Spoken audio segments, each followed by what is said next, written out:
साथियों नमस्कार। आज हम बात करेंगे अभिकर्मकों की। अभिकर्मक हम दो प्रकार के मानते हैं।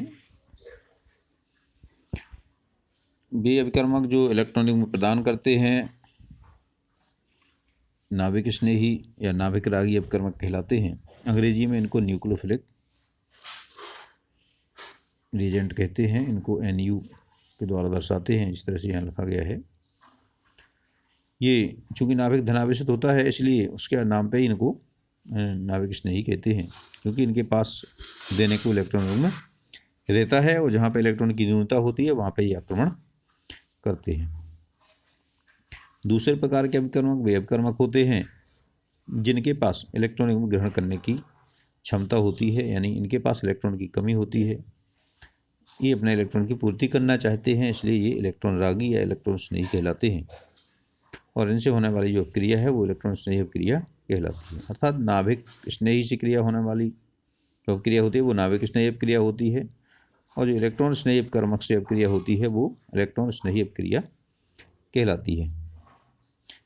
यहाँ पे ये बात उल्लेखनीय है कि जो इलेक्ट्रॉन युग्म उसके पास जाता है जिसके पास इलेक्ट्रॉन की न्यूनता होती है, यानी इलेक्ट्रॉन न्यून ध्रुवीय अपक्रियाओं में क्रियाधार के इलेक्ट्रॉन स्नेही केंद्र पर नाभिक स्नेही आक्रमण करता है, क्योंकि यह केंद्र इलेक्ट्रॉन न्यून परमाणु या भाग होता है। उसी प्रकार क्रियाधार के इलेक्ट्रॉन धनी यानी इलेक्ट्रॉन रिच स्थान पे या इलेक्ट्रॉन रिच परमाणु पर इलेक्ट्रॉन स्नेही आक्रमण करता है, और आबंधन में इलेक्ट्रॉन स्नेही नाभिक स्नेही से इलेक्ट्रॉन को प्राप्त करता है और इसे मुड़े हुए तीर द्वारा दर्शाते हैं। इसकी जो शीर्ष होता है तीर का नोक होती है वो नाभिक स्नेही की ओर होती है, और माने नाभिक स्नेही की तरफ से तीर इलेक्ट्रॉन स्नेही की ओर बना होता है, क्योंकि इलेक्ट्रॉन का स्थानांतरण नाभिक स्नेही से इलेक्ट्रॉन स्नेही की ओर होता है। यानी जो नोक होती है वो इलेक्ट्रॉन स्नेही की ओर होती है, और जो टेल यानी पूंछ होती है वो नाभिक स्नेही की ओर होती है, यानी ये इलेक्ट्रॉन के स्थानांतरण की दिशा को दर्शाता है। अब हम बात करें कौन कौन से अभिकर्मक हैं, उनके कुछ उदाहरण देख लें। हाइड्रोक्सिल निश्चित है इस पे इलेक्ट्रॉन युग्म है, साइनो पे इलेक्ट्रॉन युग्म है, ऋणायन पे इलेक्ट्रॉन युग्म है, ऋणावेश होता है। ये नाभिक स्नेही की भांति कार्य करते हैं, क्योंकि इनके पास देने के लिए इलेक्ट्रॉन युग्म होता है, इलेक्ट्रॉन धनी होते हैं ये।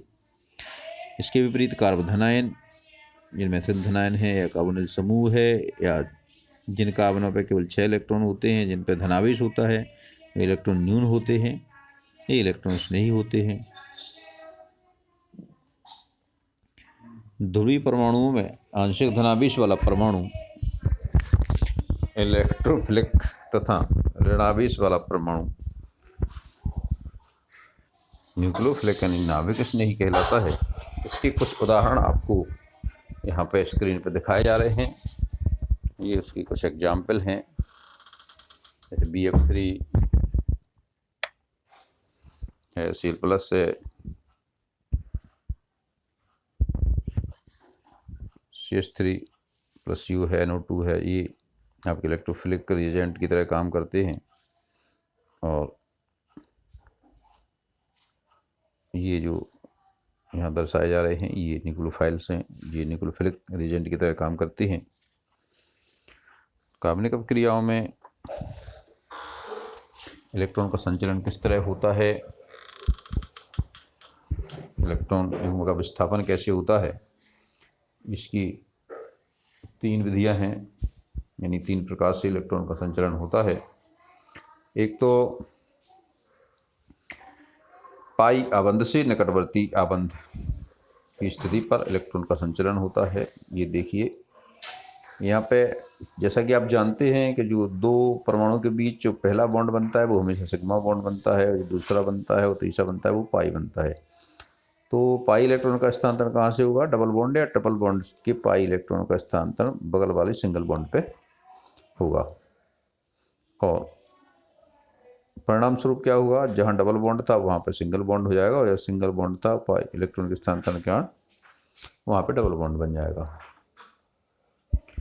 दूसरा स्थानांतरण होता है पाई बंध से निकटवर्ती परमाणु पर, जैसे यहाँ पे डबल बॉन्ड है तो डबल बॉन्ड में जो पाई बॉन्ड है इसके इलेक्ट्रॉन बाई परमाणु पे आ जाएगा और परमाणु पे इलेक्ट्रॉन जमा हो जाएगा, इस पर ऋणावेश आ जाएगा और डबल बॉन्ड की जगह पे सिंगल बॉन्ड बचेगा। तीसरा है परमाणु से निकटवर्ती आबंध की स्थिति पे।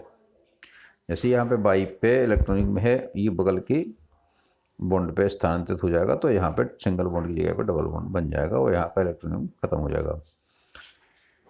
इसका एक उदाहरण यहाँ आप देख सकते हैं, CH3Br है जो कि ध्रुवीय परमाणु है, इस पर एक न्यूक्लियोफिलिक कविकर्मक हाइड्रोक्सिल समूह ने आक्रमण किया तो ये यहाँ पे हाइड्रोक्सिल समूह के ऑक्सीजन परमाणु पर स्थित इलेक्ट्रॉनिक में से यहाँ पे कार्बन पर पहुँच जाएगा और यहाँ का जो सांझी का इलेक्ट्रॉनिक में है ये अधिक विद्युत ऋणात्मक परमाणु ब्रोमीन पे पहुँच जाएगा तो ब्रोमाइड आयन अलग हो जाएगा और मेथिनॉल बन जाएगा।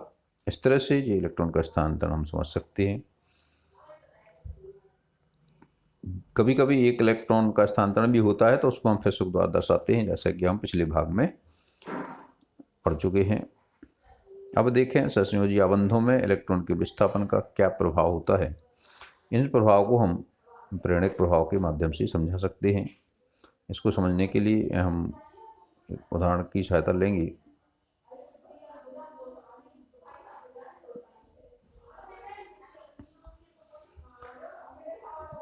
उदाहरण देखते हैं हम यहाँ पे आप देखें एक मेथल ये समूह है आपका प्रोपिल क्लोराइड है। इसमें देखें जो कार्बन और क्लोरीन के बीच का जो बंध है ये ध्रुवीय बंध होता है। ये ध्रुवीय क्यों होता है? क्योंकि जो क्लोरीन परमाणु है वो कार्बन की तुलना में बहुत अधिक विद्युत ऋणी है, इसलिए ये सांझे का जो इनका इलेक्ट्रॉन में है उसका घनत्व क्लोरीन की तरफ बढ़ जाएगा।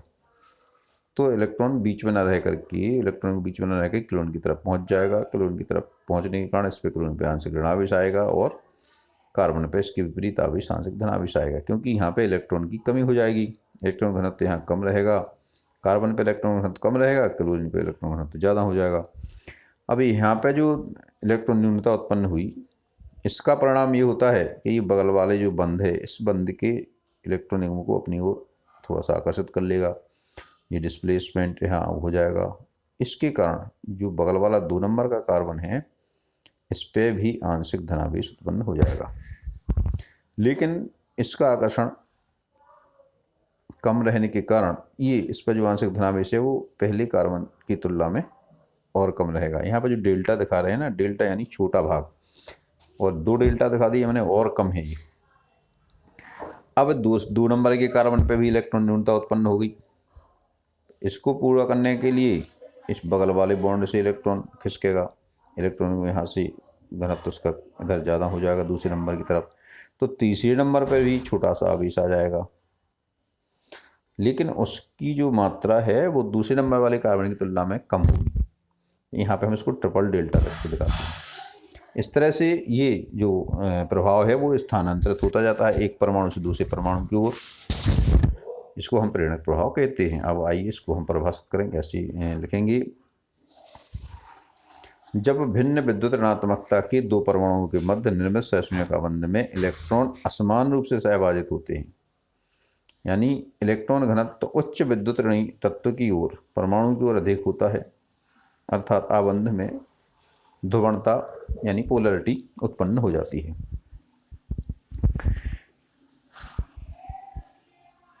इसमें यहाँ पे जो मेथिल क्लोराइड दिया है इसमें क्लोरीन अधिक विद्युत ऋणी है, इसीलिए CCl आबंध में इलेक्ट्रॉन घनत्व Cl की ओर हो जाएगा और इस पे आंशिक ऋणावेश होगा और कार्बन पे धनावेश हो जाएगा।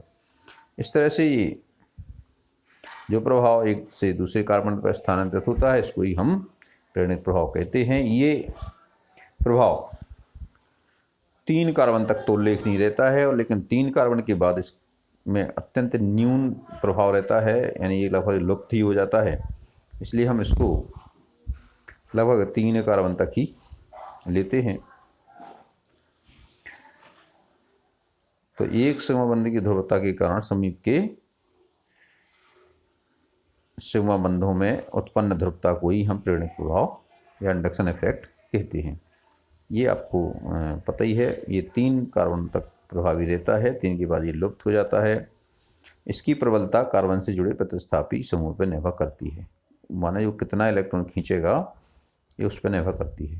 यानी क्लोरीन